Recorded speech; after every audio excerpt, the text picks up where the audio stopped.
aí. A história da minha, né, no caso, trajetória, passou por isso, né? Porque, por exemplo, até o ano da minha formatura, 1971, não existia calculadoras nem de 4 operações, não é? Era tudo na régua de cálculo, que era uma régua muito inventiva.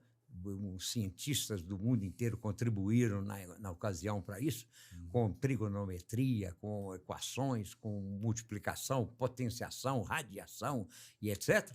E a gente utilizava, então, essa régua como instrumento de trabalho para poder fazer os cálculos, né? Sim. E, posteriormente à minha formatura, 72, 73, ainda persistia o uso dela como elemento de cálculo. Em 73, no final de 73, não esqueço, surgiram as calculadoras de 4 operações com raiz quadrada. 4 operações, mais a raiz aquilo quadrada. Era o... Ora, então já foi assim um supra-sumo, né? Uma economia assim, de tempo e de esforço mental tremendo.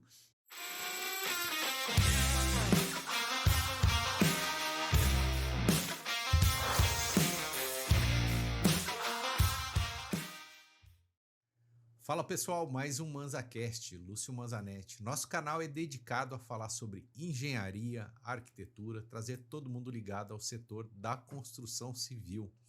Queria agradecer os patrocinadores Obratec Projetos, Polo Vale Decor, Smart, Lajes e Protenção. Quem quiser fazer uma laje de grandes vãos, pode contar com a Smart Lajes e Protenção. Falando em proteção, em projetos estruturais, uma honra. Hoje estamos aqui com o professor Marcos Terra, que é formado pela FUMEC, Fundação Mineira de Educação e Cultura. Também tem especialização em Engenharia de Materiais pela Escola Kennedy. Também lecionou, né? Foi professor pela Escola de Engenharia Kennedy e também na FUMEC também foi professor. Bem-vindo, professor. Que honra. Muito obrigado, agradeço o convite. E é, para mim, uma satisfação imensa contar um pouco da nossa história e um pouco da engenharia. Obrigado você. Também esqueci de comentar, ManzaCast e a Convapcast juntos aqui no mesmo podcast. Professor, formado desde 1971, não tinha nem nascido. Conta um pouco da tua história aí, pessoal. A história da engenharia no Brasil, de Lajes, passa pelo seu nome. Muito obrigado. Desde essa época, não é?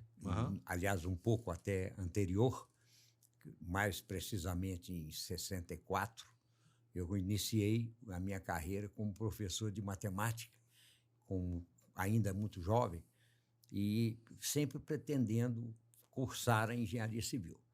E esse curso, né, de matemática que eu aplicava nos colégios que me fez a subsistência, me permitiu sobreviver aí com esse trabalho até o final do curso de engenharia civil, que foi em 71. Então você já era o professor antes da engenharia? Já era o professor de matemática e desenho geométrico em vários colégios de Belo Horizonte. Então, em 71, concluindo o curso, e já estagiando em escritório de estruturas, né, de concreto armado e protendido, eu descobri mesmo aquele caminho que eu deveria seguir, que é o caminho das estruturas, né, que requer a matemática quase que todo dia, e, ao mesmo tempo, a tecnologia do concreto, né? Sim. E, fazendo essa escolha, passei a ser professor de engenharia civil da PUC Minas, na Universidade Católica, e da Escola de Engenharia Kennedy, em 1973. E lecionei até 2023. 73. Portanto, após 50 anos de magistério superior, né? Sim. E 60 de magistério geral, eu comecei em 64, né? Nós encerrei ali a graduação, esse trabalho diário, né, de aulas. Sim. E assim a minha carreira foi marcada e até hoje repercute muito como professor, né? Durante esse período de vida profissional, já dentro da engenharia de estruturas, uns 20 anos depois, portanto, nos anos 90, né, surgiu a oportunidade de ter formas de plástico para moldar lajes nervuradas, pois a laje nervurada, muito conhecida no mundo inteiro, era sempre com inertes, com elementos embutidos no concreto, vamos dizer assim. né, que é utilizado. E até defino, para muitos que ainda não ouviram, a laje nervurada é a laje maciça, com as mesmas propriedades, porém com menos concreto na zona de tração. Só isso. Aquele concreto dispensável da zona de tração, que pudesse sair, teria uma forma qualquer de tirá-lo, né? Daria menos consumo de concreto, menos peso desse próprio e, consequentemente, mais economia. E o Wilkinson, olha para você ver, em 1856, ele escreveu, 160 e tantos anos atrás, ele escreveu em Londres que poderia ser, na zona de tração de uma laje, colocada uma caixa no lugar do concreto, uma caixa oca de gesso. Isso é de autoria desse Wilkinson, um inglês que, com essa declaração naquela época, reservava, como se fosse uma patente, a ideia da caixa de gesso no lugar do concreto na zona de tração. E ele queria comercializar isso, fabricar e comercializar isso, o que não foi muito o sucesso comercial dele, né? E então entramos no século XX, XIX, é quando ele criou essa ideia. 20, quando começamos a praticar, no lugar dessa caixa de gesso, alguma coisa qualquer que fosse mais simples de ser encontrado, como um tijolo de cerâmica, um bloco de concreto, hoje um EPS, que é o poliestireno expandido, e com isso vai se tirando o concreto mais pesado, né? E custoso, valor maior, por uma coisa mais leve e de custo menor. E também, então, há muitos anos, mais de 50, no século XX, né, já começaram a surgir a forma recuperável para esse lugar. Ela, inicialmente, muito quebradiça, né, com estrutura de plástico, com fibra de vidro, passaram a existir a moldagem de um espaço, né, no fundo da laje que não consumisse concreto, retirando a forma, nada se incorporando à laje. Mas a forma quebrava muito, daria muita indenização ou mesmo custo para o construtor. Então, encerra aí essa primeira parte da nossa exposição, é a forma em PP, em polipropileno, adequados para ter resistência e flexibilidade. E isso, então, é que foi oferecido nos anos 90 a que se fabricasse aqui no Brasil. E os mineiros lá de Belo Horizonte, Gustavo e Raul Pena, eles fizeram, então, a Atex do Brasil, formas recuperáveis para lajes nervuradas inicialmente, né? E eu convidado como estruturista para ser o divulgador dessas formas, consequentemente da aplicação da laje nervurada em maior escala aqui na nossa região, no nosso país, né? Maravilha. E nasceu ali, então, né? Você falou o nome das pessoas aí que foram os fundadores aí da Atex e o senhor foi o convidado ali. E dali para frente, né? A estrutura. Só uma curiosidade, vou voltar um pouquinho atrás. Quando você começou, imagino que você não tinha os softwares de cálculo como você tem hoje em dia, né? Que é muito mais simples. Como é que era fazer um projeto de estrutura naquela época? Daqui a pouco a gente continua na Atex. Só uma perguntinha para quebrar o gelo aqui. Isso aí. A história da minha, né, no caso, trajetória, passou por isso, né? Porque, por exemplo, até o ano da minha formatura, 1971, não existia calculadoras nem de 4 operações, não é? Era tudo na régua de cálculo, que era uma régua muito inventiva. Os cientistas do mundo inteiro contribuíram na ocasião para isso, com trigonometria, com equações, com multiplicação, potenciação, radiação e etc. E a gente utilizava, então, essa régua como instrumento de trabalho para poder fazer os cálculos, né? Sim. E, posteriormente à minha formatura, 72, 73, ainda persistia o uso dela como elemento de cálculo. Em 73, no final de 73, não esqueço, surgiram as calculadoras de 4 operações com raiz quadrada. 4 operações, mais a raiz aquilo quadrada. era o... Ora, então já foi assim um supra-sumo, né? Uma economia assim, de tempo e de esforço mental tremendo. E até me lembro que em Belo Horizonte, onde eu sou radicado, naquela ocasião eu tive que enfrentar uma fila numa loja que vendeu essas primeiras calculadoras e eu fui o penúltimo a comprar, né, nessa fila. Portanto, a penúltima do estoque que veio, né, primeiro eram a Texas Instrumentos de 4 operações de raiz quadrada. E com isso começamos a evolução. Então eu tive a oportunidade de ver desde, vamos dizer, da Idade da Pedra, vamos dizer assim, até hoje, aos sofisticados computadores, ou mesmo até os telefones de bolso, né? Que têm as calculadoras embutidas dentro do próprio software do telefone, com todas as equações, com todas as necessidades que um projetista teria para usar, inclusive de programação, de fazer a programação dentro do próprio software que tem no telefone. Então, foi uma evolução imensa. Também a mesma coisa foi com os desenhos, né? A gente começava os projetos... né? Evoluiu os projetos, tudo, né? A gente começava os projetos, no caso estrutural, em cima de papéis, né, transparentes, como o papel manteiga, para transcrever para o papel aquela área a ser estruturada.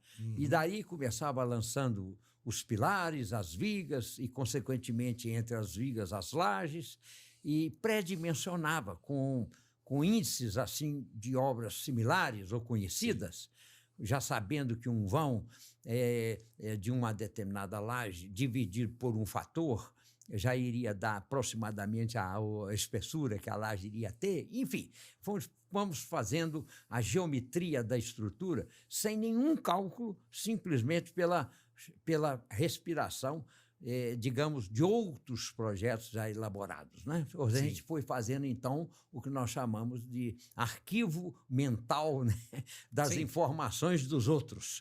E, com isso, adiantava muito, porque quando exatamente os engenheiros mais experientes nos entregavam um lançamento estrutural, já estava praticamente dimensionada a estrutura.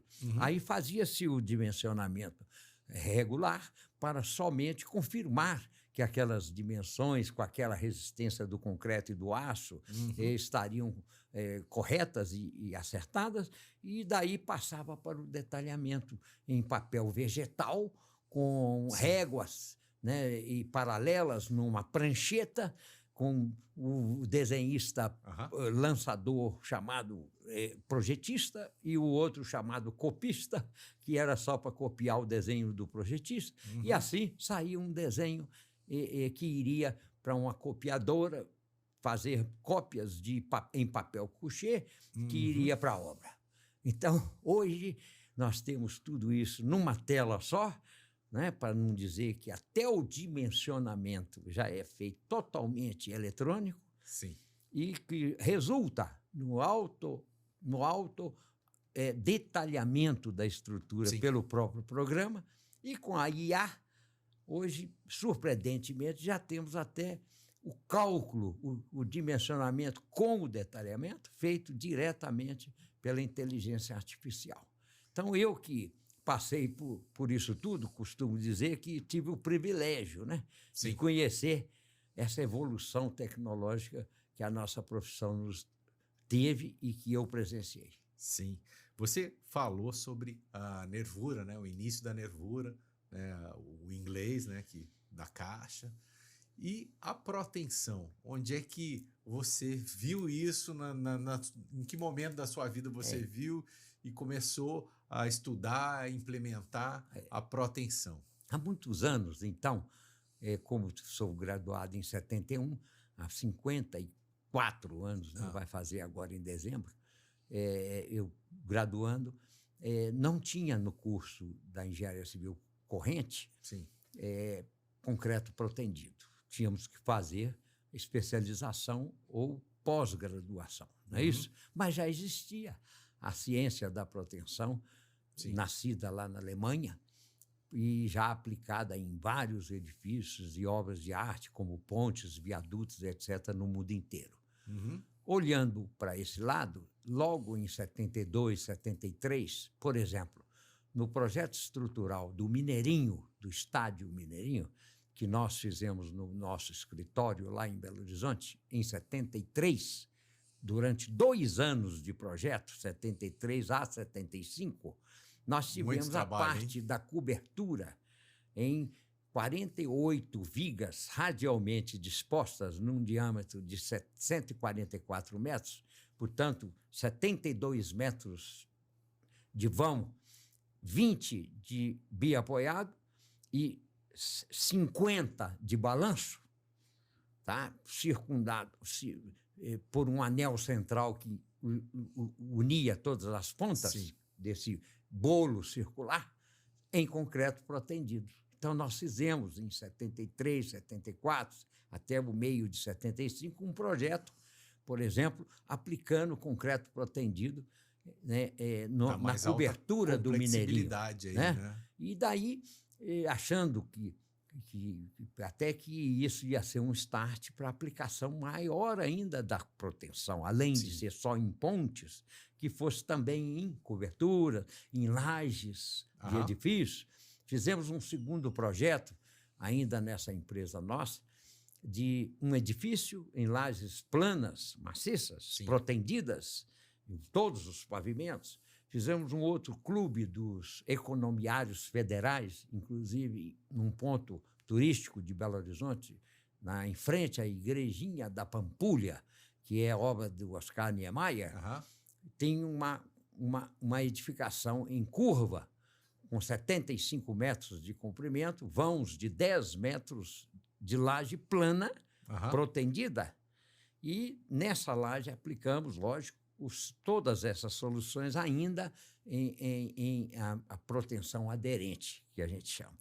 E, posteriormente, não aconteceu esse boom, essa vontade da comunidade técnica aplicar a proteção. Deve ter sido algumas coisas que frearam isso.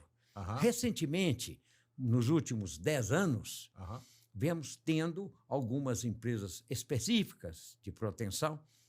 E, por último, recentemente também, nesses últimos anos, a Associação Brasileira de Proteção, que vem divulgando mais a proteção, que vem trazendo, e a Tex é uma das sócias fundadoras dessa associação, para incrementar... Inclusive, você é o vice-presidente dessa associação. Inclusive, né? Eu sou o vice-presidente no momento, justamente para a gente prestigiar a proteção e dar a ela um impulso maior. Tem até eventos, né, técnicos, como vai ter um em 6 de novembro, aqui em São Paulo, da ABP. 6 de novembro. 6 de novembro. O Summit, né, que é um nome dado a esse evento, com palestras técnicas de um dia inteiro de performance técnica, com técnicos competentes sobre o assunto. Então, já fiz aí a divulgação, aí, né? Maravilha. O protendido, então, já falando tecnicamente dele, ele vem eliminar as trações devido às cargas permanentes. Então, com uma ação externa de cabos, né, ancorados nas extremidades da estrutura, comprimindo a estrutura, nós podemos dizer que a estrutura não vai ter a tração e, consequentemente, a deformação quando ela trabalhar só com as cargas permanentes, né? A proteção eliminou isso. Então, Quando vem a sobrecarga, as cargas variáveis, tal, vamos ter então um concreto armado, que seria aquele concreto então trabalhando com deformação, armado com as armaduras frouxas, armaduras passivas, né?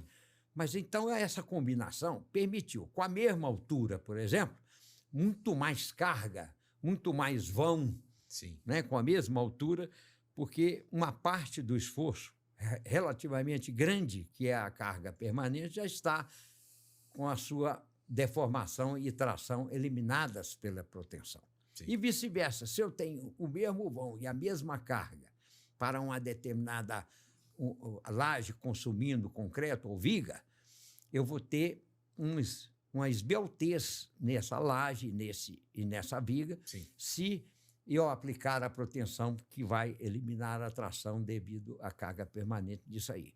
Então, hoje possibilitou fazer, com menos espessuras, lajes para vãos maiores, não é? Por exemplo, 20 centímetros aí, vezes 50, 10 metros de vão, né? Com 20 centímetros de espessura, com o concreto protendido, o que naturalmente seria 30 de uma laje em concreto armado. Né? E a sobrecarga, o volume de concreto, o volume de aço, né? E também com os sistemas computacionais e a modernidade da arquitetura que veio junto também, vem de encontro para que essas estruturas, né, a beleza da estrutura, aquela estrutura moderna, slim, vem tudo de encontro, né? Tudo de encontro. E aí, nos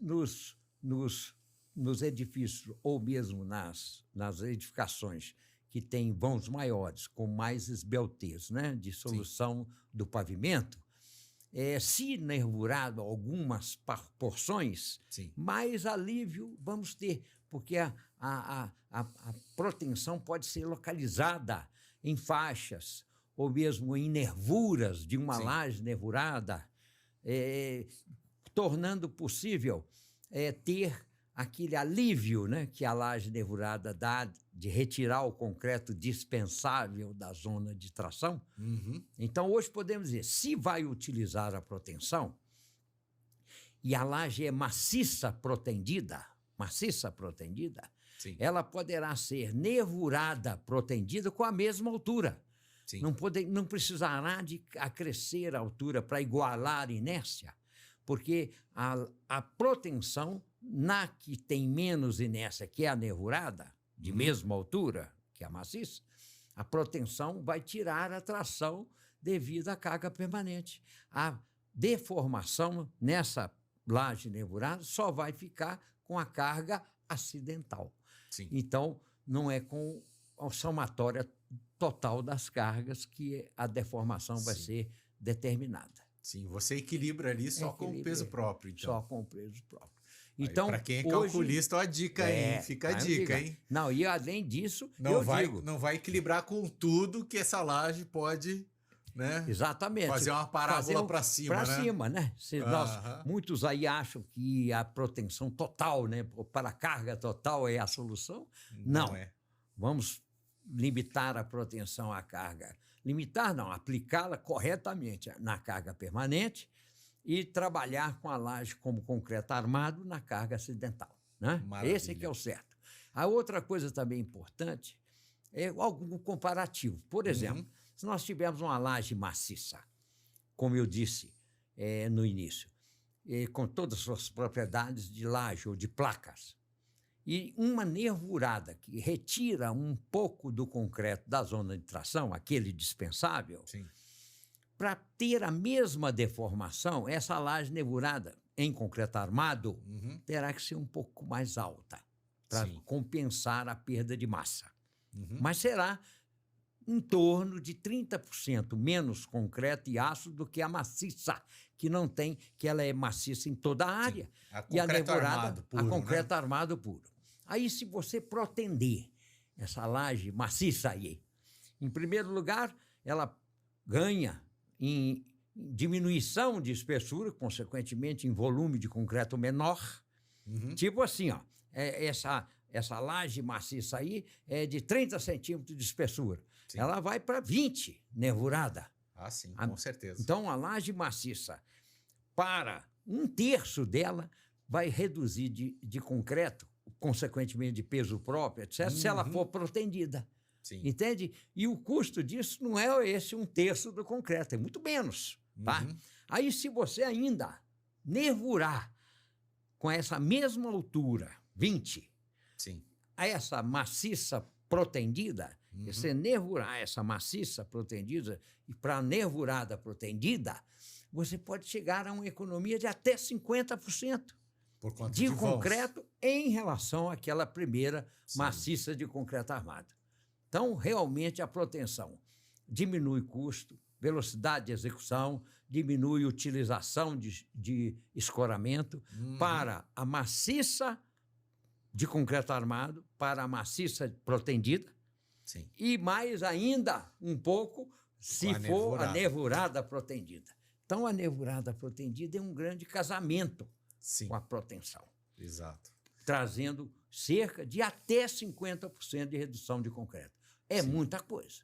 Muita coisa. Né? Dependendo do porte da obra, faz viabilizar um empreendimento, né? Exatamente. A gente tem uma apresentação aqui que fala sobre, né, a Atex, sobre as formas e também sobre a economia, né, de materiais aí usando as lajes nervuradas, né? E é por isso, como estamos aí mostrando e comentando, né, a laje nervurada vai sendo, em todas as situações, uma laje mais econômica. Sim.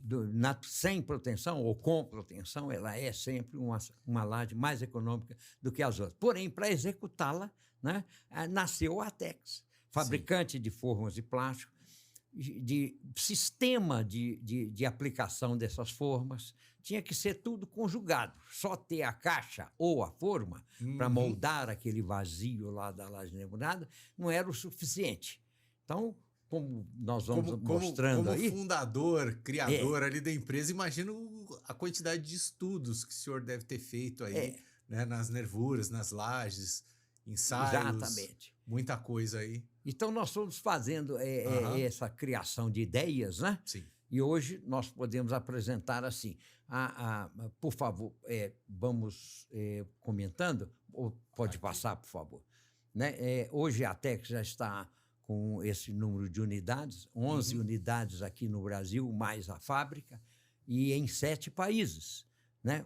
Por se contarmos com o Brasil, nós já somos 8 países. Né? Então, essas 19 unidades são próprias da Atex em cada país ou estado do Brasil. Nós estamos desde Manaus até o Rio Grande do Sul, de leste a oeste, até Brasília, e Rio, São Paulo, etc. E em 7 países, México, Colômbia, República Dominicana, Argentina, Paraguai e Bolívia. A breve, estamos pretendendo expandir um pouco mais para a América Central, a começar pelo Panamá. Maravilha. Né? Breve. E aqui no Brasil, mais unidades. Então, passando mais rápido para chegar no objetivo da laje em si, né? Nós temos um sistema que a gente propôs desde os anos 90, que é apoiar as formas da laje dentro de um sistema em cima ou apoiado, né, em qualquer tipo de escoramento. Então, essa é a grande virtude inicial, além de ser a forma recuperável com flexibilidade e resistência, sem quebrar muito. Sim. Ela é apoiada num sistema que cabe em cima de qualquer escoramento, de madeira ou de aço, de alumínio, de qualquer empresa, em qualquer lugar do mundo.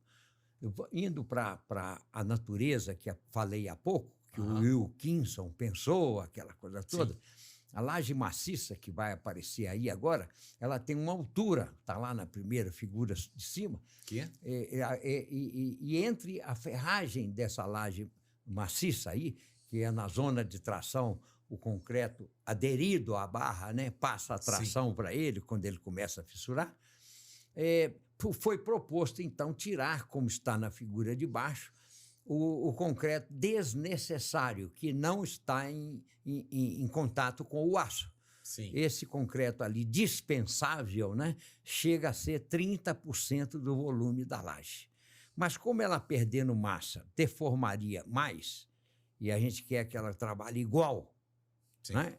Propõe-se uma altura com um delta a mais, um pouco mais de altura na nervurada do que na maciça. Então, aquela altura da maciça com um pouco mais de altura tem uma equivalência de inércia. Por exemplo, uma laje maciça de 12 centímetros de espessura. Nós colocamos uma nervurada de 15 de altura de forma, mais 5 de capa. Total, 20. Então, é uma laje mais espessa. Só que essa laje, eixo a eixo, 60 centímetros, base da nervura, 6 centímetros, por exemplo, só para dar um exemplo. Essa laje gasta 9 centímetros de espessura média de concreto. Então, eu estou substituindo uma laje maciça de 12 por 9 no dinheiro, no custo, com a mesma deformação, a mesma carga e etc. E ainda, 30% menos de aço também. Por quê? O 9, o 12, né, que era a laje maciça, o braço de alavanca, né, entre zona comprimida e tal, é 12. Quando ela passa para 20, né, a ferragem é inversamente proporcional à distância entre as zonas de tração e compressão, né? Então, com isso, a gente passa a ter também, por esse aumento de altura para compensar a perda de massa, também uma economia de aço. Então, a laje nervurada, e não sou eu que inventei isso, né? É a laje maciça, com menos concreto na zona de tração, cerca de 30% menos. Com menos consumo de aço, cerca de 30% menos. Então, podemos dizer que 80% do custo de uma laje, que é a forma, a mão de obra, é mais fácil do que fazer viga e pilar. A laje é mais fácil. 80% do custo de uma laje, a estatística mostra isso, é concreto e aço. Com certeza. Então, se nós economizamos 30%, nós estamos 8 vezes 30, 24. Nós estamos economizando 24%. 24% no custo total, né? No custo da laje. Então, se uma laje aí custa R$200 o metro quadrado, supondo aí que nós vamos economizar 20% no custo da laje, porque vamos reduzir 30% de concreto e aço, que é 80% do custo da laje. Então, nós estamos economizando aí cerca de R$40 por metro quadrado, numa laje de R$200 por metro quadrado. Então, nós técnicos, como você também não gostamos muito de ficar só falando de dinheiro, de números, mas é impactante, é muito impactante. E chega outros construtores a nos ensinar com suas contas que, se trocar uma laje maciça para uma nervurada de mesma inércia, em todo o edifício, em toda a obra, sem alterar viga, pilar, fundação, que já se alivia com menos peso próprio, né? Mas sem alterar nada, vai reduzir 4% a 5% do custo total da obra. Olha, onde é que eles arrumaram isso? Dessa forma, estatística. Se a laje tem 80% é material e reduz 30% nesse material, isso vai repercutir lá no final 4% a 5% do custo total da obra. É muito significativo. Então, nós, estruturistas, né, temos que procurar fazer para os nossos clientes a melhor sugestão, né, de estrutura que desse mais economia no custo final. Aí vem o processo, passando para frente. Isso é comparativo, que depois a gente pode ver que deu 27% em média de menos concreto e aço, comparando uma laje com... Você comentou, né, sobre isso aí. É lá uma laje maciça para uma nervurada e etc. Né? Esse comentário das porcentagens aí está aí agora, que depois pode ser consultado, o que a laje representa na estrutura, o pilar e a viga, e o que a gente economiza na laje ao passar por nervurada, né? Para a nervurada, e assim vamos na outra tela mostrar, então, que vai chegar nesses 4% a 5% do custo total. Foi porque a laje, material da laje é 80% do custo da laje, que a laje, né, é 60% do custo da estrutura, que a estrutura é 30% do custo da obra e etc. Então, por isso que teve que se fazer um sistema. Repare que, para fazer uma laje, mesmo nervurada, até a existência da ATEX, Sim. aqui no Brasil, tinha que fazer aquilo da esquerda, um escoramento qualquer com um assoalho em cima para a direita. Que é o que o pessoal usa para fazer a maciça, né? Assoalha tudo. Ou a maciça ou a nervurada com inertes, Sim. que é o EPS, o bloco de concreto, etc. Aham. Então a Tex veio e tirou esse assoalho, que é a próxima tela. E fez-se, então, umas réguas, uns trilhos metálicos de chapa dobrada, Sim. onde são encaixadas as formas de PP, de polipropileno, que vão moldar os vazios da laje. Sim. E, portanto, ajustável a qualquer dimensão que seja o que o projetista necessitar. Nós temos hoje, só para você ter uma ideia, geometrias eixo a eixo, desde 60 centímetros até 90. Larguras de nervuras, desde 6 centímetros até 20 de largura mínima de nervura. Altura de forma, desde 10 centímetros até 50 de altura de forma. Essas geometrias todas compostas, com os acessórios que a gente pode utilizar, emendando uma forma na outra, etc., dão 220 geometrias. Então, aquilo ali é um sistema genérico, cabe em qualquer lugar, o que quiser, né? Qualquer projeto, em qualquer norma. Que vier a exigir qualquer uma dessas três coisas, largura, espaçamento e altura. Cobertura. Né?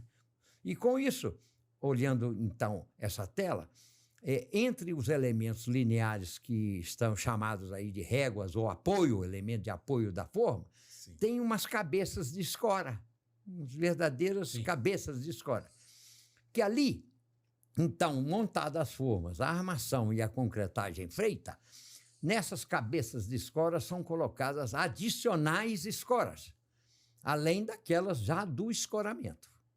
E com 72 horas após a concretagem, após a cristalização do concreto, já poderia, inclusive pelas normas de execução de concreto, não é estrutural, né? Pode-se tirar as formas sem descimbrar, essa palavra é importante, sem fazer a estrutura funcionar.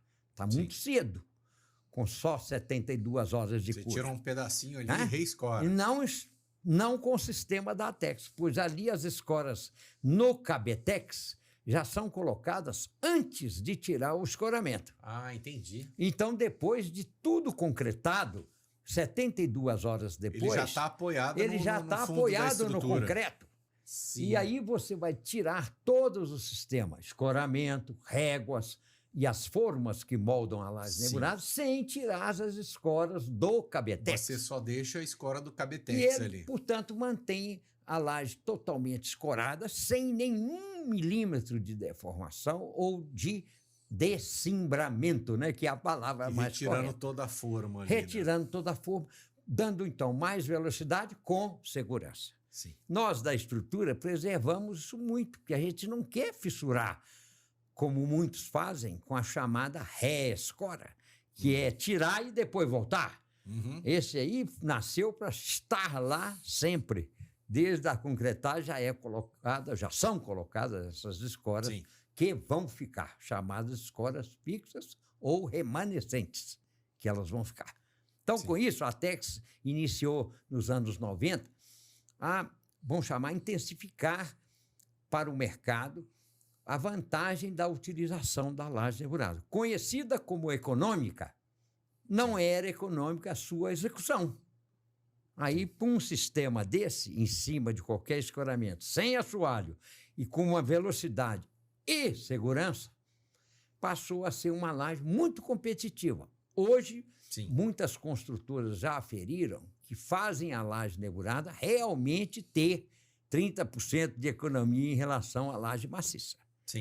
Pois com o sistema ATEX, né, possibilitou não ter aumento de mão de obra, nem aumento de elementos de inertes embutidos na laje e etc. Até porque a montagem ali é muito rápida, né? Muito Lego rápida ali, e muito simples. Vai, exatamente, monta rapidinho, né? Pronto, então, feito isso, passamos a produzir aquilo que vai ficar no final, é isso. O Cabetex todas as escoras fixas ou remanescentes estão aí, ó. As do escoramento já foram embora. Foram para a próxima laje. Tudo já saiu para outra concretagem.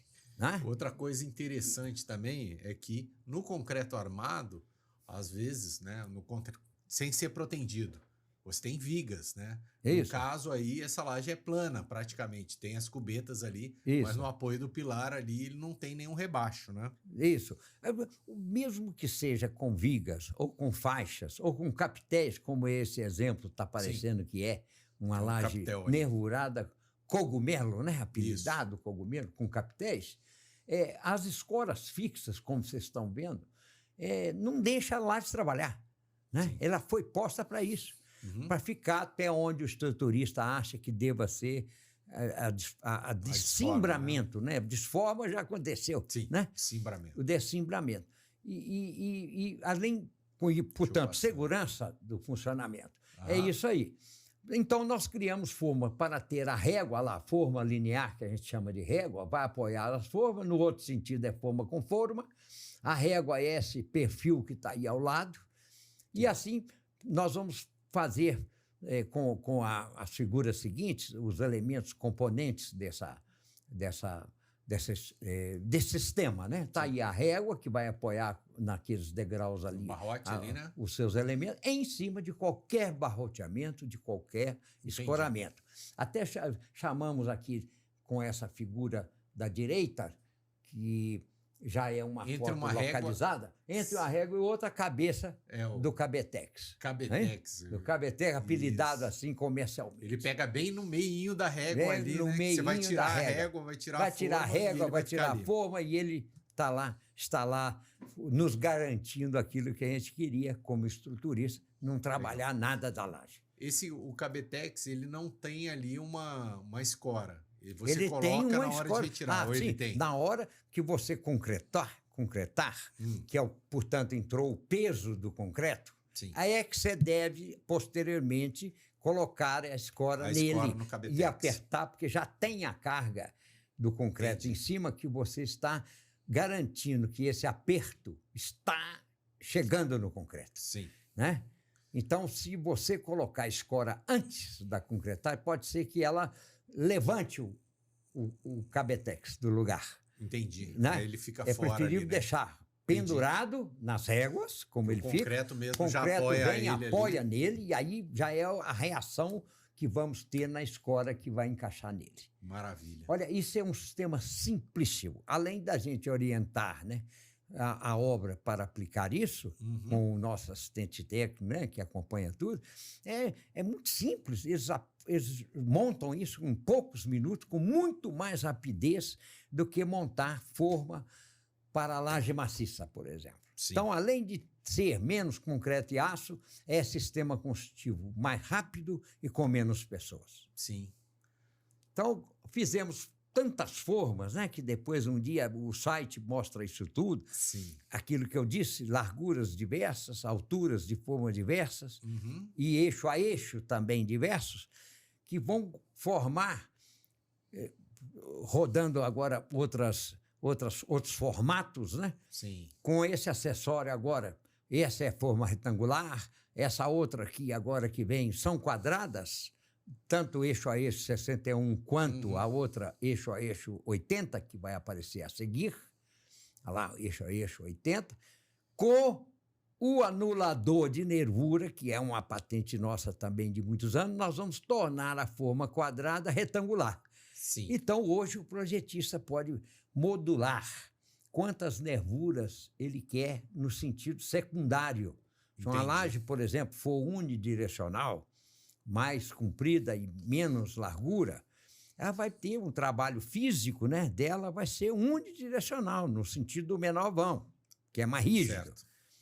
Então, para que ter as nervuras no outro sentido? Na maciça não tem jeito de eu tirar concreto onde aí você eu não economiza preciso. mais um pouquinho de concreto aí ali. Economizamos mais um pouquinho. Toca para você ver que nós podemos unir duas formas, toca mais, 4 ou 5, ou até eliminar todas as secundárias. Repare que um exemplo que nós vamos mostrar aqui na frente, que ainda podemos economizar mais ainda. Está vendo aquela forma que apelidamos ali de Tubex?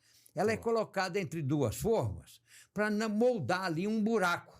Sim. O buraco, toca para você ver, o próximo, olha lá, generoso, 23 centímetros por 21, na forma de triângulo arredondado, sim, com arestas arredondadas, em 40 centímetros de altura, nessa forma de 40, sim, nós estamos tirando 11% de concreto só com esse buraco aí. 11% de concreto. Mas esse é para economia ou para passagem de tubulação? Aí você vai fazer as duas coisas. Sim. Passa para você ver uma obra que teve a oportunidade de aplicar isso aí, que tem a foto já dela realizada, vai para você ver na obra, que é interessante. Esse projeto, ele uniu 3 formas 80 por 80, com o anulador de nervura, virou 80 por 2,40. Sim. A cada 2,40 é que tem uma nervura secundária. E a cada 80 é que tem a nervura principal, tá certo? Certo. E ele colocou o tubex, que vem do apelido de tubo, para isso, para formar os furos, os buracos, conforme agora, na foto seguinte, você já vai ver isso realizado.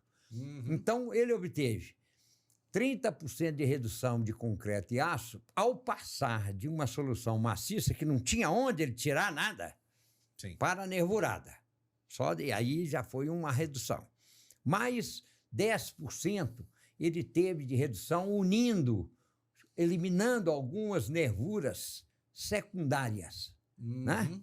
E mais 11%, porque ele tirou o concreto da zona neutra, na região, sim, da linha neutra, ali, né? Que não afeta nem a tração, que é o aço que está trabalhando, nem a compressão, que é a mesa que está trabalhando em cima. Certo. Então, com isso, uma solução inteligente, ele economizou 45% em relação à laje maciça que inicialmente ele projetou. Praticamente a metade. Quase a metade, não é isso? Sim. Então, hoje é muito comum, também, como você disse, passar a tubulação dentro disso.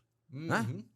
Aí veio a nossa forma plana desde o início, nos lugares onde seria capitéis ou faixas, sim, e não querendo também utilizar a madeira ali, nós fizemos formas. Se você está usando uma forma eixo a eixo 90, iríamos ter uma forma plana eixo a eixo 90. Sim. Tirar a maciça, a nervurada, e colocar uma forma plana para formar uma faixa, um capitel, uma coisa assim. Projetista, sabendo disso, ele projetaria essas partes maciças de acordo com esses múltiplos, ou de 80, ou de 90, ou de 61, que são as medidas eixo a eixo que as formas têm, não é? Sim. Então, hoje, nós fizemos o Planex, que é hoje não, já há muitos anos, desde, sim, que nascemos, para moldar as partes maciças. Sim. Muitos passaram a fazer laje maciça com essas formas. Sim. Sem utilizar... Pela facilidade e madeira. Reuso, Você está olhando aqui, por exemplo, na área clara, são formas brancas de plástico, sim, do sistema Planex. Nas áreas escuras, são os arremates nos cantos, sim, ou nas laterais, junto às vigas, né? Os arremates. Hoje temos, com essas formas Planex, e vamos mostrar isso, olhando aqui, aí, essa figura, possibilidade de interconectando essas peças que fabricamos, planas, com cantos em 90 graus, nós podemos, então, fazer bloco de fundação, pilar, vigas, sim, lajes, cortinas, reservatório, caixa d'água, foi juntando tanta piscina, peça ali que virou um Lego. Virou um Lego.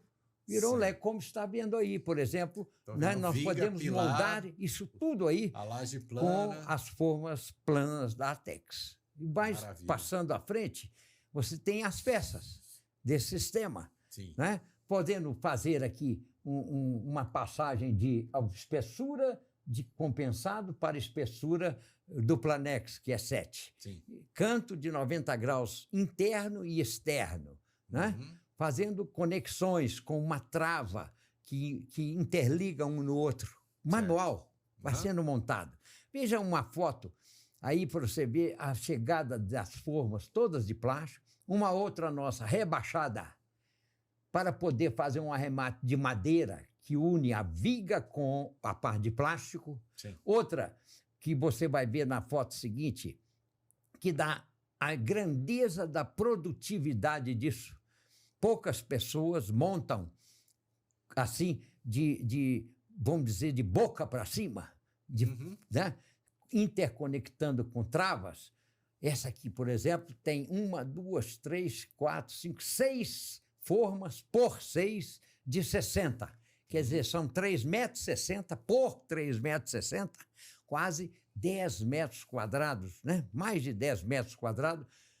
Agora eles estão virando, já para descer em cima do barrote, a área toda de 10 metros quadrados, vamos arredondar assim, já montados em chapa uma com a outra. Vejam onde eles estão pisando, que já desceram Sim. as outras partes, né? A produtividade do sistema Planex, substituindo a forma de madeira, é altíssima. Né? Ainda mais hoje com a restrição de mão de obra, que a gente está tendo mais dificuldade. Então, já não é mais agora um assunto para projetista de estrutura. Né? Ele faz lá a obra com laje maciça, ou com capitéis, ou com faixas, nervurado ou não, protendido ou não. Né? O que nós vamos fazer é moldar tudo com forma de plástico. E a velocidade da obra faz toda a diferença no custo ali da construtora, né? Você imagina que hoje não é só reduzir pessoas como está aí, é reduzir cronograma. Um dia de obra faz toda a diferença. Muito dinheiro, é muito custo. No final da linha ali faz muita diferença. E assim nós vamos mostrando a produtividade, olha, com poucas pessoas se montou, agora estão arrastando o montado para emendar, né? com travas que interconectam, integra uma coisa com a outra, e isso virou sem nenhum prego, sem nenhum martelo e nem o serrote. Maravilha. Aí, compondo placa plana com cantos em 90 graus, pode fazer aquilo tudo que eu falei. Pilar parede, consequentemente, uma parede, né? Uma cortina, um muro de arrimo, um reservatório de água, o bloco de fundação. É isso que você está vendo aí, ó, cintas, vigas, né? De fundação. Vai aparecer também os blocos aí. Né? E o que é isso? Formas no lugar da madeira. Todas compostas de elementos industrializados. Paredes aí, né? Olha lá, paredes, já fazendo reservatório, etc. Todas as nossas formas são, a maioria delas, locação. Vão e voltam. Quando terminam a vida útil delas, nós moemos o plástico e reciclamos, fazendo elementos de espaçadores. Certo. E numa outra tela você vai ver elementos de decoração, todos feitos com reciclagem do plástico das nossas formas. Não é o principal mercado, né? Negócio da Atex, decoração, nem espaçador para ferragem, mas é o aproveitamento do plástico sem lançá-lo na natureza, né? Sem botar fora. E, por último, está aí um fechamento de garagem, por exemplo, lá, de uma laje, de um prédio em laje nevurada, e esse fechamento hoje pode ser feito com esses elementos plásticos, né? Vamos chamar assim, cobogós de plástico, né? Verdade, cobogó, era cobogó de madeira, ou de cerâmica, ou de concreto, né? Pesados, né? Enfim, aí, para finalizar essa nossa linha de produto, né? São ainda materiais de decoração, né? Nós fizemos um escoramento específico para as formas Atex 61 eixo a eixo e 80 eixo a eixo. O mercado começou a exigir ou a pleitear menos pessoas, menos mão de obra para a montagem do sistema Atex tradicional com réguas e cabetex, que já explicamos. Então, constituímos um escoramento específico em alumínio na horizontal. Todas as vigas de alumínio são mais leves, mais fáceis de montar. 2 pessoas montam 100 metros quadrados em 2 horas, levantando as escoras que são intertravadas por meio de contraventamentos horizontais. Certo. E lá em cima temos a escora já é aquela que vai ficar. Sim. Pois ali tem o chamado cabeça móvel ou drop head. Lá, se você reparar, todas as vigas horizontais do escoramento que vão apoiar as formas, sejam planas ou nervuradas. Essas vigas apoiam numa plataforma ali junto à escora.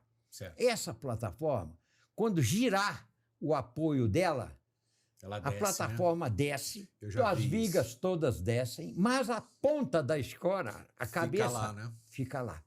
Então, olha Aí o se avanço. desmonta todo Isso tudo que a forma, explicamos, o sistema Tex universal cabe em qualquer escoramento, Aham. com as réguas e o cabetex. Certo. Agora, com o escoramento Alumatex, que vem da palavra alumínio, né?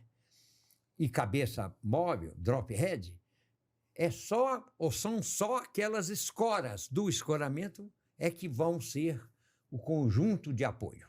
Uhum. E repare que a distância entre elas, função dessas formas de 61 ou 80, são distâncias generosas. 1,60 entre escoras, ou 1,83, 3 formas de 61. Não tem nenhum escoramento próprio para forma, para laje nervurada no Brasil, tão leve, com escoras tão espaçadas. E isso quer dizer liberdade aqui embaixo da obra para continuar o serviço. Sim. Depois da concretagem, movimentação, não é escora a cada metro ou metro e pouco, é 1,60 m, eixo a eixo. E isso, número de escoras, é 1/3 do que iria ter de um escoramento convencional. Sim. E em relação... Acaba sendo menos peças aí, né, para aluguel. Então, por ter necessidade de menos pessoas, foi criado isso agora e lançamos do ano passado para cá o Alumatex como o fechamento, então, da nossa linha de produtos. Um escoramento próprio para laje nervurada ou plana, ou maciça, né? Com essa versatilidade de forma 61 eixo a eixo ou 80, com toda a velocidade e poucas pessoas. Maravilha. É isso? Parabéns, hein? Nossa, os materiais aqui da Tex, parabéns para você, Marcos. E temos mais ainda, né? Tem outros produtos aqui. Pessoal, agora a gente vai entrar num tópico aqui, que é lajes nervuradas. Enrolei a língua aqui. Pessoal, agora a gente vai entrar no tópico aqui sobre lajes nervuradas em situação de incêndio e também, né, o desempenho no incêndio e também o desempenho na acústica da laje nervurada. Muito Vamos bem. lá, professor? Vamos lá. Dá mais aquela aula pra gente aqui. Tá bom demais aqui o negócio, hein? Mais uma vez agradeço o apoio, né? Sim. E o convite. A laje nervurada, em situação de incêndio, ela veio trazer uma série de dúvidas, né, do próprio projetista da estrutura, consequentemente do construtor, ante a constituição dela por nervuras espaçadas, né, nas duas direções e uma capa de pequena espessura em cima dessas nervuras ou na parte superior dessa laje. Sim.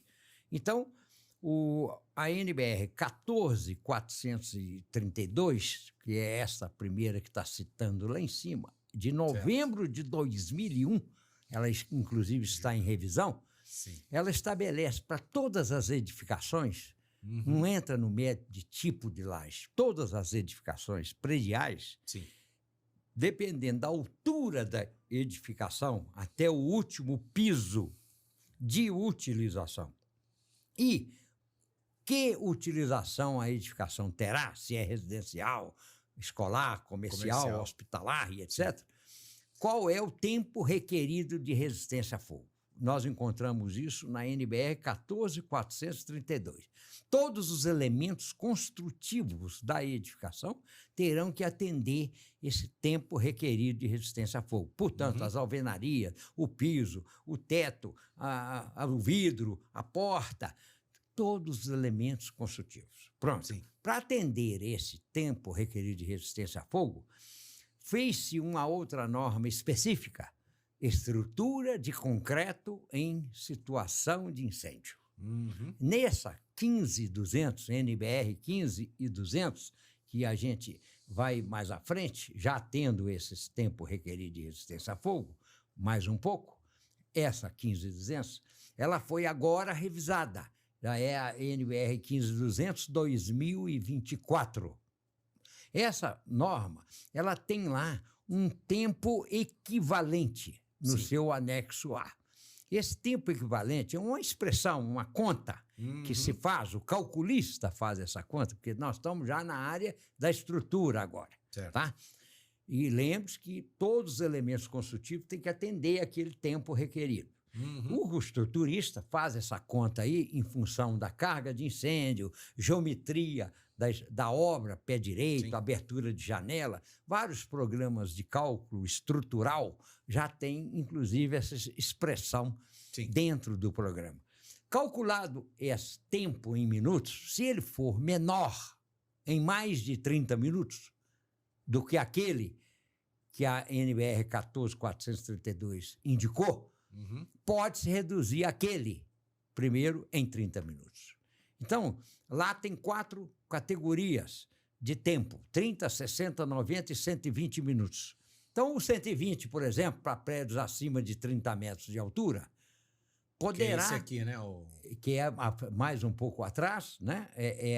A tabela de tempo de... Aí, a altura da edificação, tipo de ocupação à esquerda e o tempo requerido de resistência a fogo. Veja que a última coluna aqui, quando o edifício tem mais de 30 metros, para qualquer fim de ocupação, ele vai requerer 120 minutos de tempo requerido. Se eu calculo aquele outro da 15200 e deu lá 80 minutos, por exemplo, portanto, deu mais de 30 minutos de redução, eu posso reduzir o 120 para 90. Certo.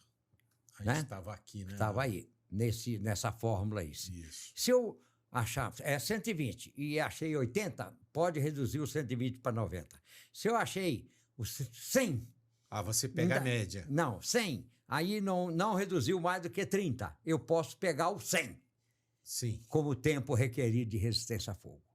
Certo. Então, esses 2 passos iniciais, a maioria dos projetistas de estrutura não estão utilizando, que é ter o tempo requerido de resistência a fogo reduzido ou para um valor logo abaixo dele ou até 30 minutos de redução. 120 para 90, 90 para 60, 60 para 30. Isso vai diminuir o cobrimento. Vai diminuir todas as exigências que nós vamos ver. Então, tendo esse tempo pronto, nós vamos no método tabular, aí vamos logo para as tabelas do método tabular, depois nós voltamos aí, né, mais um pouquinho. Nós vamos ver aí, por exemplo, para uma laje simplesmente apoiada, uma laje maciça, né? Nós vamos ter para 30, 60, 80, 90 e 120 minutos, e ainda hoje se acrescentou 180 minutos lá à esquerda. Tá? Qual é a altura mínima que a laje tem que ter? A altura mínima não é estrutural, é para, neste caso, passar a ser um anteparo térmico para não passar o incêndio para o outro pavimento. Certo. Então, as espessuras ali são de compartimentação do incêndio. E aqui, do lado de cá, o internamento do aço dentro da laje. Internamento do aço positivo, inferior, dentro da laje, que é o que dá resistência ao incêndio. Então, para cada tempo daquele, nós vamos ter uma espessura a ser obedecida para compartimentar o incêndio, ele ficar só naquele pavimento. Certo. E vamos ter um internamento do aço para resistir ao fogo. Passando para outras tabelas, como, por exemplo, mais uma, que é da laje nervurada, tá vendo? Certo. Essa espessura mínima para compartimentar o incêndio está aqui no lado direito, que são as mesmas espessuras daquela laje maciça que mostramos anteriormente. 6, 8, 10 e 12 centímetros. Certo. se tiver que compartimentar. E Aí na capa. na capa, porque agora é nervurada. Certo. E à esquerda, coluna 1, nós vamos ter as larguras mínimas de nervura na altura do centro geométrico da armadura, internada, está ali, barra C1, internadas, por exemplo, 30 minutos, primeira linha, tem que ter largura mínima da nervura 80 milímetros, internando o aço 10 milímetros. Vamos para a última, 120 minutos ali, que é muito usual. A largura mínima da nervura no centro do aço, 16 centímetros. Internamente até esse centro do aço, 4,5 centímetros. Agora uma pergunta. Por isso que existe aquelas cubetas que são cônicas? Duas razões. Primeiro, para ali. facilitar a sacar a forma. Entendi. Que ela sendo com as paredes inclinadas, sai mais fácil. Uhum. Segundo, para aumentar a largura da nervura no centro geométrico da armadura. Sim. Terceiro, para aumentar mais ainda em cima a zona de compressão. Sim. De forma que a gente possa contar, às vezes, só com a nervura, a área comprimida já atende à flexão da laje. Sem contar com a mesa, sem contar com a capa. Entendeu? Uhum. Pronto. Então, em incêndio, temos essas duas exigências. Certo. Laje nervurada, largura mínima da nervura e internamento do aço, resistência a fogo. Uhum. Compartimentação para o incêndio não passar por outro pavimento, espessura da capa. Certo. Mas a espessura da capa, 6, 8, 10, 12 centímetros, contando com as camadas colaborantes. Mas está lá na nossa NBR 15200. Se tiver contrapiso em cima da laje, Uhum. de cimento e areia, cada centímetro vale 1 centímetro de concreto. Então, posso Estrutural, colocar, né? por exemplo, capa de 6 centímetros. Eu Uhum. posso pôr uma capa de 5 e dizer no projeto que vai regularização ter de uma 1. regularização, cimento e areia, 1 centímetro. Por exemplo, capa E o de revestimento 10. conta também ou não? Isso. Se de areia e cimento, tem contrapiso ou regularização, revestimento ou argamassa de assentamento do revestimento. Tudo isso é camada colaborante. Uhum. Com ou sem aderência. Por que isso? Que agora foi introduzido na norma e a gente divulga. Se você fizer um favor de voltar àquela figura agora que tem as duas lajes desenhadas, aí, Opa. né, nós vamos ver à esquerda que a camada colaborante, né, Sim. se ela for de cimento e areia, ela vale 1 por 1. É a Uhum. espessura da laje mais aquela espessura lá, completando a altura que é exigida de compartimentação. Uhum. Se não for aderida, por exemplo, por uma manta de acústica, Manta ou por acústica. uma manta de impermeabilização, Sim. essa camada de cima, que é um contrapiso até protetor da manta, né, Uhum. é contado como camada colaborante. Está hoje na NBR 15200, conforme estou mostrando. Essa sugestão feita até pelos projetistas de estrutura do Brasil, uma série de projetistas que nos pediu que inserisse isso na norma, agora está consagrado. O H, né, a ser Porque senão considerado... a espessura também né, ela vai só então, aumentando, hoje, né? Não tem eu lógica. sugiro para o projetista que ele faça a laje nervurada com o mínimo de capa estrutural necessária, lembrando que a NBR 6118 diz que a capa mínima é de 4 centímetros, Uhum. tá? Mas é muito normal fazer de 5. Padrão, E né?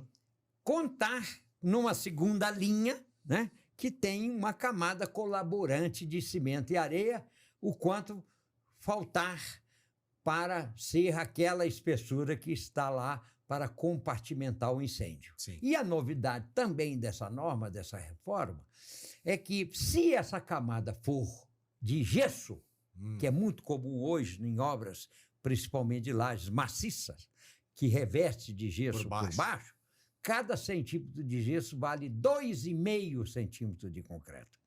Então, Olha, imagina, eu tenho que fazer para 120 minutos uma capa de 12 centímetros, tá? Sim. 8, 10, 12... 6, 8, 10, 12. 6, 8, 10, 12 centímetros. Eu tenho 5. Sim. Então, se eu colocar mais 2 centímetros de concreto, já vai valer 10. Porque os 2 centímetros de concreto vale 2,5 cada um. Sim. E com aquela argamassa de assentamento do piso que vai em cima disso, mais um ali, né? mais um ou 2, ou a regularização, porque a de gesso é revestimento, pode estar por baixo, sim, pode estar por cima, entende? Hoje é preciso conhecer essas alterações benéficas para a economia da obra, para dizer, então, que estamos atendendo compartimentação do incêndio, com capas de 8, 10, 12, 6, 8, 10, 12, 6, 8, 10, 12 centímetros, contando com as camadas colaborantes, que então não vão penalizar a estrutura. A laje vai ficar mais leve, menos cargas nas fundações e etc., e menos custo. Sim. Então, o que sempre comento de novo, faça a estrutura ou a laje a mais econômica possível, conte com as camadas colaborantes. Mas tem alguns pavimentos, como as garagens, que não são revestidos. A gente já sabe de antemão que não vai ter camada colaborante, não é? Sim. Precisa, então, definir. Esse pavimento tem furos, buracos, aberturas com o outro pavimento de cima? Por exemplo, rampa de automóvel, escada rolante, escada ou rampa para acesso de pedestre? Sim. Se tiver, não tem como exigir uma compartimentação só na capa ou na espessura da laje maciça. Se tem uma abertura. Se tem uma abertura, porque o incêndio que ocorrer ali, fumaça, ou mesmo, e que é mais danoso para as vidas do que, às vezes, até o fogo, é a fumaça, né? Já vai passar, logicamente, por essas aberturas para o andar seguinte. Então, costumo dizer, fizemos uma atualização da NBR 15200 em 2024, onde inclui camadas colaborantes de gesso, que não tinha, o esclarecimento por meio dessas figuras, que camadas colaborantes aderidas ou não podem contribuir na espessura mínima exigida para a compartimentação. E onde não tem essas camadas, se tiver aberturas, nada a se exigir da capa.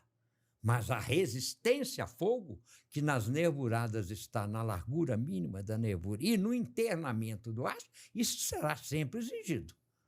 Resistência a fogo está no internamento da armadura positiva.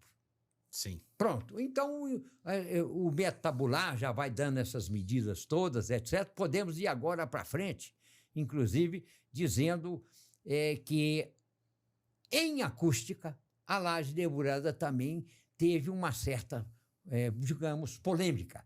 Por ter uma capa, então, muito esbelta, de 4, 5 centímetros, vai passar muito som. Pronto.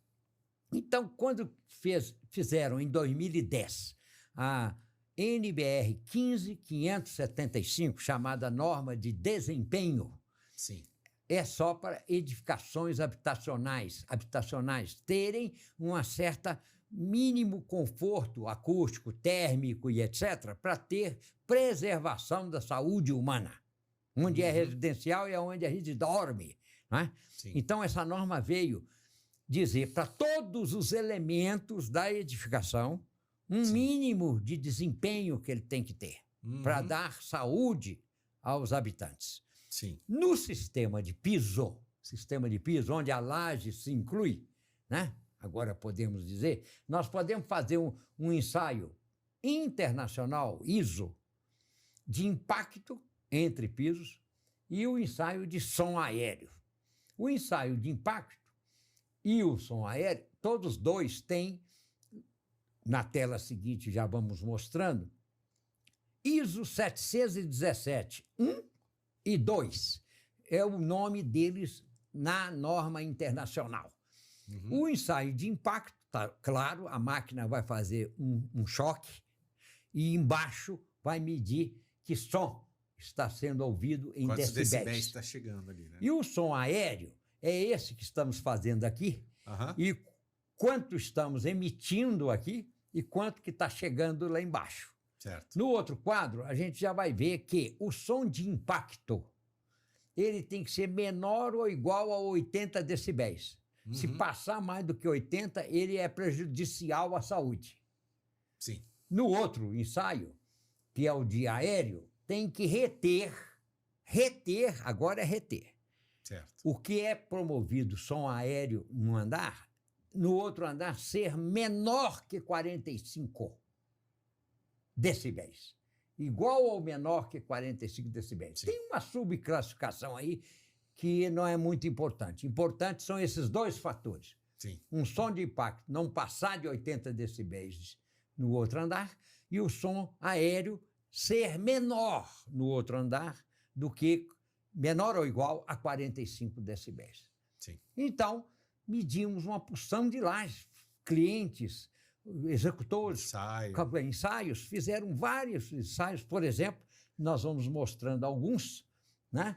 E todos com capas relativamente pequenas, sim, de laje nervurada, e comparando, inclusive, com outros sistemas de laje, e podemos criticar os resultados que estão sendo obtidos. Quero dizer que são alguns ensaios, temos muito mais do que esse, porque são os clientes que fazem nos seus edifícios, querendo demonstrar que é uma falácia que passa mais som ou menos som. A laje é parte do sistema de piso. Só para você ter uma ideia, se o piso for acabado com madeira, tipo tábua corrida e etc., vai atenuar o som na passagem de som, todos os dois. Se o piso for de cerâmica, vai aumentar a passagem de som. Sim. Se for de porcelanato, mais ainda é o aumento. Então, não é só a laje, sim, não é só o contrapiso e tal, é o conjunto.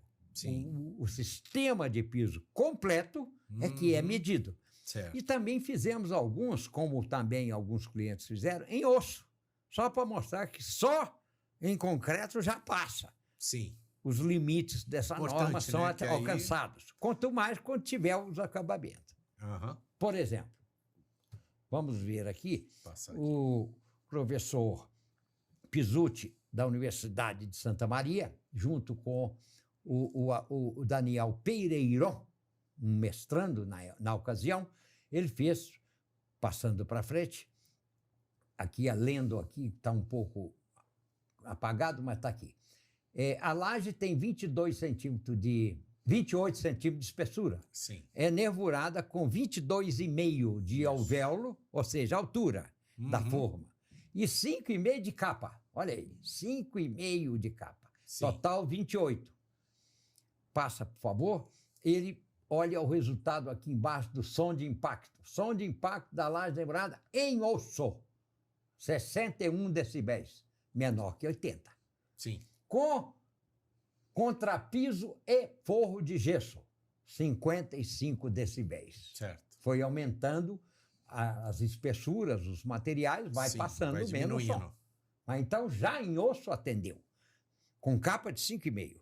Um outro ensaio, por exemplo, agora também deles, comparou 4, se você ver, 4 tipos de laje. Sim. A primeira lá é uma laje em concreto armado, de 12 centímetros de espessura. Isso. Uma laje maciça.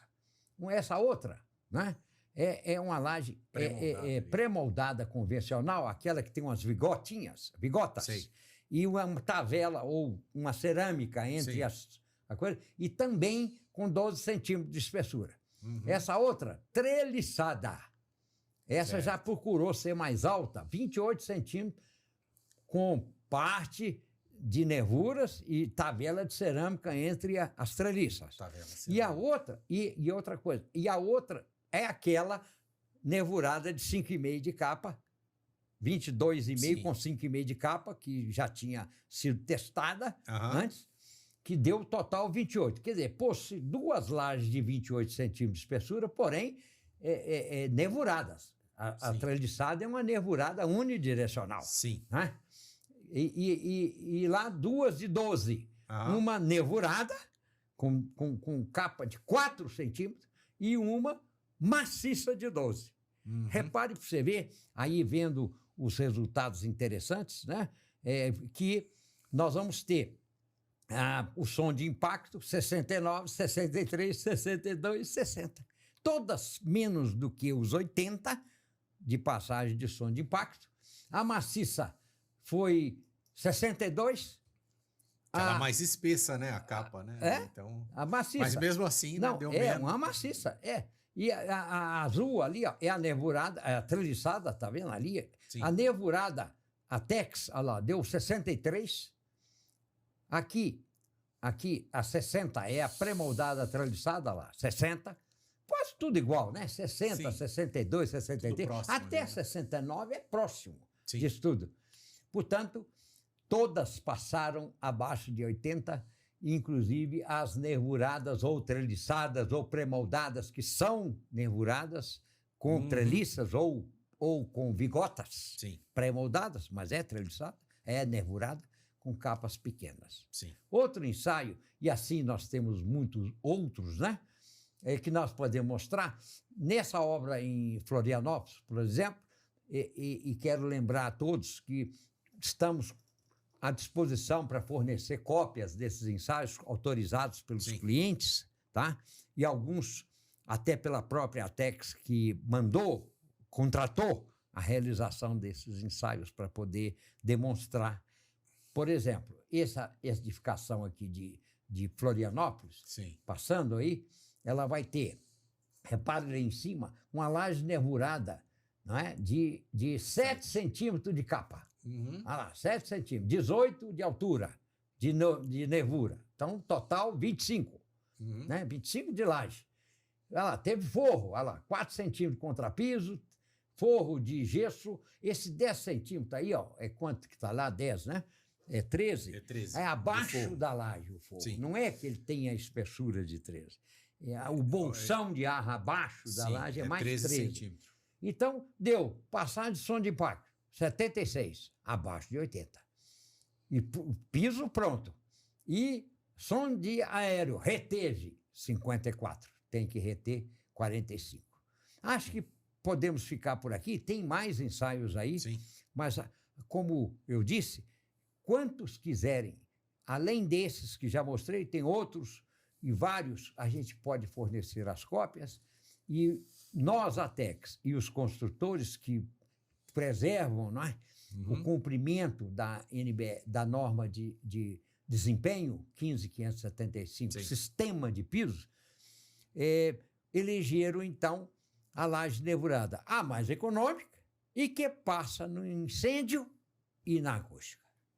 Maravilha. Obrigado pela aula, Marcos Terra, aqui no ManzaCast, a Convapcast. Queria agradecer ao senhor, que aula, que honra receber você aqui no ManzaCast. Obrigado. Eu que agradeço, como disse desde o início, para mim é uma honra, um prazer explicar aquilo que a gente deve saber, que a gente deve divulgar e, ao mesmo tempo, trazer essa mensagem. Faça o mais econômico, os clientes vão ficar satisfeitos, o cliente final, né, vai ser beneficiado com segurança, com qualidade.